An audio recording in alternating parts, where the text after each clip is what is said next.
नमस्कार, मैं एम के वर्षने और मैं इंडियन पार्टिंग मेरिट में HOD सिविल इंजीनियरिंग। तो आज जो वीडियो लेकर आए हैं वो दरअसल बेंडिंग स्ट्रेस की है और कहीं पर भी बेंडिंग स्ट्रेस का मान जो है वो m/z के बराबर होता है और जहाँ पर m क्या है हमारा मैक्सिमम बेंडिंग मोमेंट है और z हमारा क्या है that is polar moment of inertia है। ठीक है, यहाँ पर z का मान जो z एक्स है, क्योंकि जो बीम है हमारी हॉरिजॉन्टल है तो उस z एक्सेस का मान जो I/x/y के बराबर होता है। तो चलिए दोस्तों, एक एग्जांपल के माध्यम से मैं एक बताना चाहता हूँ कि एक बाई दी हुई एक सर्कुलर एक बीम है और उस बीम में से हम एक ऐसा रेक्टेंगुलर सेक्शन काटना चाहते हैं ताकि इस बीम का जो मैक्सिमम जो मोमेंट रेजिस्टेंस है वो हमारा बन जाए। तो हमें दिखाना है कि बी और डी हम किसी बीम की चौड़ाई कितनी रखें और गहराई कितनी रखें ताकि उस सर्कुलर बीम में से मैक्सिमम साइज़ का सेक्शन हम उसमें से काट सकें और उसको निकाल सकें। तो चलिए दोस्तों, बोर्ड पे चलता हूँ, फिर आपको समझाता हूँ कि मैं क्या इस बारे में बताऊँगा कि बी और डी का क्या रेशियो यहाँ पर होना चाहिए। तो यहाँ पर देखो हमने क्या किया है, मैंने लिख दिया इसमें दिस इज़ बेंडिंग स्ट्रेस। तो जैसे कि अभी मैंने बताया था कि यहाँ पर हमारा क्या है, this is m/I equal to FB/y। ठीक है, और इसमें हम ये भी कह सकते हैं कि दिस इज़ m/y/I बराबर दिस इज़ FB। तो कई बार मैं इसको कहता हूँ my माने माई है ना, तो माई को हम ये भी कह सकते हैं एक फॉर्मूले के हिसाब से, माई माने मेरा और I माने मैं, बराबर क्या होता है हमारा this is FB।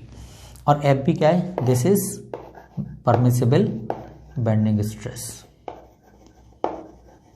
This is what, permissible bending stress.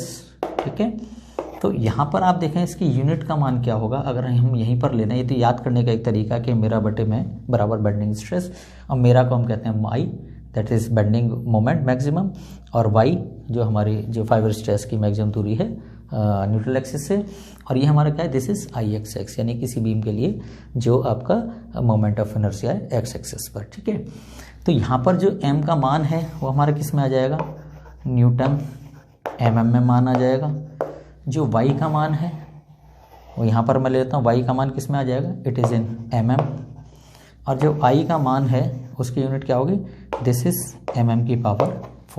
ठीक है, तो यहाँ पर एक मैंने एक क्वेश्चन रेज किया है कि अगर किसी बीम का हमारा सेक्शन क्या है, एक सर्कुलर सेक्शन है, इस तरह से बीम का एक जो सेक्शन है वो बाई दी हुई हमारा कैसा सेक्शन है, एक सर्कुलर सेक्शन है। ठीक है, इसमें से एक हमें इस साइज़ का एक रेक्टेंगुलर एक बीम निकालनी है इसमें इस तरह से, जिसका साइज़ किस तरह का हो, बी और डी में क्या रेशियो बने ताकि ये बीम जो है मैक्सिमम बेंडिंग मोमेंट को रेजिस्ट कर सके। ठीक है, तो देखो दोस्तों, इसमें ये हमारा क्या है, यहाँ पर ये मान लिया हमने बीम की चौड़ाई b, ठीक है, और ये गहराई क्या है हमारी दैट इज d, यहाँ से यहाँ तक। ओके, और ये जो है हमारा क्या है, ये हमारा डाया है इसका, इस सर्कुलर बीम का, इसको हम रिप्रेजेंट करिए कैपिटल D से। ठीक है, तो हमें इस b और d में रेशियो बताना है ताकि वो बीम हमारी इस सर्कुलर सेक्शन में से निकल सके और उसका क्या रेशियो रखें ताकि उसका मोमेंट ऑफ रेजिस्टेंस जो है ज़्यादा हो, बेंडिंग मोमेंट रेजिस्टेंस ज़्यादा हो। ठीक है, तो इस केस में आप देखेंगे कहीं भी अगर हम इसका Z निकालें, अगर x एक्सिस ये है तो इस बीम के लिए, रेक्टेंगुलर बीम के लिए हमारा Z का मान क्या होगा, Z का मान क्या होगा, b × d²/6, b × d²/6। ये क्या हमारा Z का मान है इस रेक्टेंगुलर बीम के लिए। ठीक है, अब अगर हम देखें कि ये हमारा d क्या है, ये किसी सर्कुलर जो बीम है उसका डाया है, ये बीम की चौड़ाई है और ये बीम की गहराई है। तो पाइथागोरस प्रमेय से अगर हम करना चाहें तो इसमें क्या करेंगे, b² + d² बराबर हो गया हमारा that is how much, that is d²। ठीक है, यानी इसका स्क्वायर प्लस स्क्वायर बराबर इसके स्क्वायर के। सो दिस इज व्हाट, ये पाइथागोरस प्रमेय है। ये क्या है हमारी, इसको हम कहते हैं पाइथागोरस प्रमेय। ठीक है, पाइथागोरस प्रमेय है हमारी, हिंदी में मैंने लिख दिया है ताकि आपको आसानी समझ में आ जाए। तो यहाँ पर अगर हम यहाँ पर d² का मान निकालें तो इसका मान क्या होगा, d² - b², और यहाँ पर d का मान निकालें तो ये हो जाएगा √, दैट इज d² - b²। ठीक है, तो ये चीज़ बहुत आसानी से आपको समझ में आ गई होगी। अब चूंकि हमने देखो z का मान निकाला है दैट इज BD²/6, तो अगर हम यहाँ पर z का मान निकालें so it is how much b into D का स्क्वायर, तो डी का स्क्वायर क्या है हमारा, that is how much D² minus B²/6। तो हमारा z का मान आ गया, हमने z एक्सेस को z मान लिया है, ठीक है। अगर हम इसी को सॉल्व करें तो इसका मान क्या हो जाएगा हमारा, this is b D² minus B³/6, ठीक है। अब हमने क्या किया है, इसका हमने डिफरेंशियल किया है, b के सापेक्ष किया है, तो यहाँ पर हमारा क्या आएगा dz/db, जैसे हम dy/dx करते हैं उसी तरह से हमने यहाँ पर dz/db किया है। तो dz/db में हम जब डिफरेंशियल करेंगे तो यहाँ पर क्या हो जाएगा 1, b का मान तो 1 हो जाएगा और ये हो जाएगा हमारा D²/6 माइनस 3b²/6, ठीक है। इसको हमने 0 के बराबर कर दिया है, तो यहाँ पर देखेंगे इसका मान क्या हो जाएगा D²/6 बराबर 3b²/6, तो 6 से हमारा 6 कट जाएगा। तो यहाँ पर देखेंगे कि what is the value of b², तो यहाँ पर क्या आ गया 3b² बराबर d², तो b² बराबर क्या हो गया हमारा D²/3 और b का मान करेंगे it is how much d/√3। यहाँ पर हमारा क्या हो गया, ये b का मान हमारा आ गया है दैट इज d/√3, ठीक है, आसानी से निकल लिया है।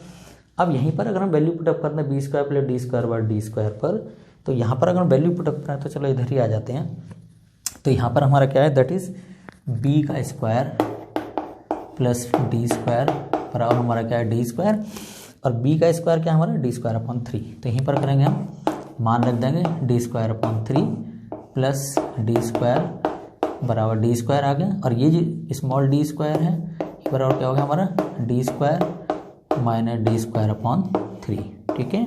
इसको अगर हम सॉल्व करेंगे तो इसका मान कितना आ जाएगा 3d² माइनस D²/3, इसको हमने सॉल्व किया है दैट इज d² बराबर, अभी एक बार और d² ले आए अगर हम, तो d² का मान कितना होगा, दिस इज 2d²/3, तो यहाँ पर जो d का मान निकालेंगे इसका मान कितना आ जाएगा d एंड दैट इज √2/3, ठीक है। ये हमारा किसका मान आ गया, this is the value of d small d, और यहाँ पर ये वैल्यू क्या है हमारी b का मान क्या है दैट इज d/√3, ठीक है। तो अगर हम इसको d/b करें, अगर हम क्या करें d/b, तो d/b यानी डेप्थ डिवाइड बाई विड्थ का हम रेशियो निकालें, तो यहाँ पर मान कितना आ जाएगा, दिस इज बराबर d का मान कितना है हमारा d/2/3, ये अंडर रूट लगवा है पूरे पे, और यहाँ पर इसका मान क्या है d/√3, यही है हमारा d/√3, तो d से d कट जाएगा और ये अंडर√3 से अंडर√3 चला जाएगा, तो यहाँ पर मान कितना आ जाएगा इट इज़ अंडर√2, यानी कि अंडर√2 का मान क्या है 1.414, ठीक। तो d का मान कितना आ जाएगा, d बराबर 1.414b और अंडर√2b, ठीक है। तो यहाँ पर क्या निष्कर्ष निकलता है कि किसी बीम की गहराई जो है वो चौड़ाई का अंडर√2 टाइम्स होना चाहिए।